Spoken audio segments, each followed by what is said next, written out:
बदायूं के वो दो भाई जिन्होंने बड़ी बेरहमी से दो सगे भाइयों, छोटे मासूम बच्चों की हत्या कर दी। उनमें से बड़ा भाई साजिद, जो मुख्य आरोपी था इस हत्या का, उसे पुलिस ने 3 घंटे में ही एनकाउंटर में मार गिराया। खैर, इस बात को सुनने में कुछ लोग असहज महसूस कर सकते हैं, लेकिन कुछ लोग इस बात से काफी संतुष्ट भी होंगे, काफी राहत भी उन्हें मिलेगी कि अगर अपराध करने वालों को इस तरह से त्वरित कार्रवाई और जस्ट एक्शन पुलिस ने दिखाया और उनके जैसी करनी वैसी भरनी वाले हिसाब से सजा दे दिया, तो ये समझ लीजिए कि धीरे धीरे अपराध करने वालों में दहशत भी आएगी, शायद डर भी लगेगा, खौफ भी होगा और ये क्राइम रेट कम भी होगा। लेकिन ये हमारा संविधान ऐसा करने के लिए रोकता है। फिर भी कुछ चीजें हैं, अगर वो मारा न जाता तो शायद इस हत्याकांड की गुत्थी थोड़ी सुलझती नजर आती। फिर भी आप लोगों को बताना जरूरी है कि जहां उसका छोटा भाई जावेद, जो घर के बाहर पहरे दे रहा था, वो भी अब पुलिस की गिरफ्त में है। जल्द ही शायद गुत्थी सुलझ जाए, जबकि उसने सिर्फ अभी तक बयान पुलिस को यह दिया है कि मेरा इस हत्या में कोई हाथ नहीं है, मेरे भाई ने ये किया था, मारा था, मेरा इस हत्या से कोई लेना देना नहीं है, मैं डर के मारे भाग गया था। लेकिन आप लोगों को जानना यह जरूरी है कि बदायूं में ये जो हैवानियत हुई वो किस तरह से हुई, और आप लोगों को यह भी जानना जरूरी है कि पुलिस किस किस एंगल पे इसकी जांच पड़ताल कर रही है। क्या वजह था कि ठेकेदार विनोद सिंह के घर के सामने अपनी सलून की दुकान विगत 7 वर्षों से चलाने वाले साजिद और जावेद दोनों इस तरह से इस परिवार के प्रति हैवान हो गए? क्या वजह था जहां पर इनकी कोई दुश्मनी नहीं थी, निजी जायती दुश्मनी नहीं थी, ऐसे में इनके बच्चों के खून का प्यासा बन जाना, ये क्या था माजरा? आप लोगों को यह भी बताना जरूरी है कि पुलिस इसे अलग अलग एंगल पर जांच रही है। कहीं प्रेम प्रसंग का मामला तो नहीं था। विनोद सिंह की पत्नी संगीता, जो कि अपने मकान के दूसरे मंजिल पर ब्यूटी पार्लर चलाती थी, उनसे किसी तरह का साजिद का कोई चक्कर, इस पर भी जांच हो रही है। या फिर इन बच्चों ने, जो बड़ा बच्चा था लगभग 13 वर्ष का आयुष, और आहान जो था वो मात्र 6 वर्ष का था, ये दोनों बच्चे अक्सर साजिद के सलून पर भी आना जाना करते थे। या फिर कहीं ऐसा तो नहीं कि साजिद के किसी कुकृत्य को इन बच्चों ने देख लिया था, जिसे छुपाने का डर साजिद को खाए जा रहा था। उसे डर था कि कहीं ये बच्चे उसके लिए जी का जंजाल न बन जाएं, ये लोग इस बात का खुलासा न कर दें। मामला न जाने क्या था जो साजिद के साथ दफन तो हो गया, लेकिन अब एक उम्मीद की किरण जागी है कि हो न हो जावेद की गिरफ्त में आने के बाद अब ये कलई खुल सकती है कि आखिर क्यों मारा था बच्चों को इसने।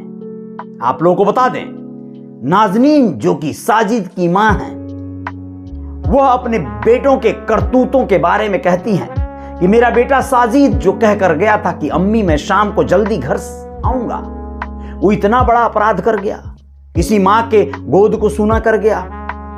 यूं तो ठाकुर विनोद सिंह, जो कि टंकी बनाने के ठेके लिया करते थे, उनकी 3 मंजिला मकान बाबा कॉलोनी में थी, सिविल लाइन स्थित बदायूं में। वह मकान समृद्ध परिवार ठीक ठाक। मुन्नी देवी विनोद सिंह की मां थी, जो कि होमगार्ड में नौकरी करती थी। आप लोगों को बताना जरूरी है कि नाजनीन, जो साजिद की मां है, वो कहती है कि मेरे बेटे ने जैसी करनी किया वैसी उसे सजा मिल गई, मुझे कोई गम नहीं है, बस ये दुख है कि रमजान के पाक महीने में मेरे बेटे ने ये नापाक हरकत करके मुझे हमेशा के लिए कलंकित कर दिया। साजिद के पिता बाबू खान भी यही सलून चलाने का कार्य करते थे। साजिद 3 भाई हैं। उसका छोटा भाई जावेद और साजिद दोनों मिलकर एक साथ 7 साल से सलून चलाते थे, जबकि उसका एक भाई दूसरी जगह सलून चलाता है, काम करता है। आप लोगों को बता दें कि साजिद की शादी 5 साल पहले हुई थी। उसकी पत्नी अक्सर पति के साथ ही रहती थी। उसकी पत्नी ने एक खुलासा किया। उसने कहा कि मैं तो गर्भवती ही नहीं हूं, जिस बहाने को करके वो अपनी पत्नी के नाम पर पैसे मांगने गया था संगीता से। संगीता जो अपने पति से पूछकर उसे 5,000 रुपए भी दे दी थी, ऐसा कहना है उसका। उसके बावजूद भी वो छत पर गया। आयुष जो बड़ा बेटा है संगीता और विनोद का, उनसे पानी लाने को बोला। जैसे ही आयुष पानी लेकर छत पर पहुंचा, उसने आयुष पर सीधा हमला कर दिया, मुर्गा आदि काटने वाले चाकू से। सोचिए कितनी भयावह वारदात है ये। उसका शोर सुनकर जब छोटा बेटा अहान छत की ओर दौड़ा तो उस पर भी उसने हमला कर दिया। इन दोनों पे हमले लगातार किया, कई बार किया। ये सब सुनकर 11 साल का जो उनका बेटा था पीयूष, वो भी छत पर भागे हुए गया और उसने जब देखा तो चिल्लाया, मम्मी मार रहे हैं भैया को। उसके बाद वो दौड़ता हुआ नीचे आया। दरवाजा ऊपर से साजिद ने बंद कर लिया था। पड़ोसी जुट गए शोर शराबा सुनकर। लेकिन ऐसा कहना है पड़ोसियों का और घर वालों का कि साजिद एक हाथ में असलहा लिया था, दूसरे में छुरा लिया था।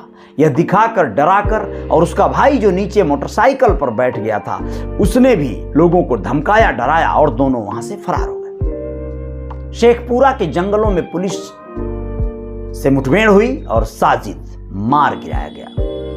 आप लोग सोचिए, ये जो कुछ भी हुआ, जो भी वारदात हुई, काफी दुखद है, दिल दहला देने वाली है। यह दुखद पहलू जिस किसी ने भी सुना वो हिल गया। लेकिन मामला पूरी तरह से उलझा उलझा सा लगा। इसी एंगल पर तलाश की जा रही है कि आखिर क्या कारण था। संगीता से कोई चक्कर था या इस तरह की बात थी, उस पर हमला होना था। उसके पिता से कोई दुश्मनी थी ही नहीं। बच्चों ने क्या बिगाड़ दिया था। बड़ा दुखद पहलू है।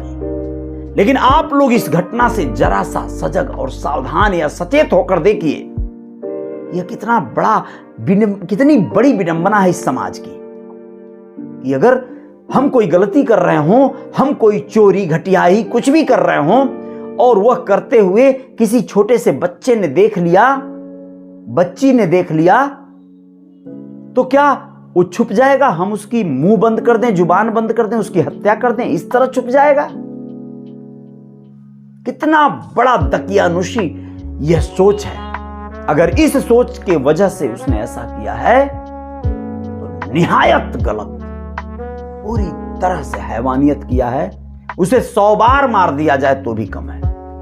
आप लोग क्या कहेंगे? कमेंट बॉक्स में लिखिएगा। आएंगे और कुछ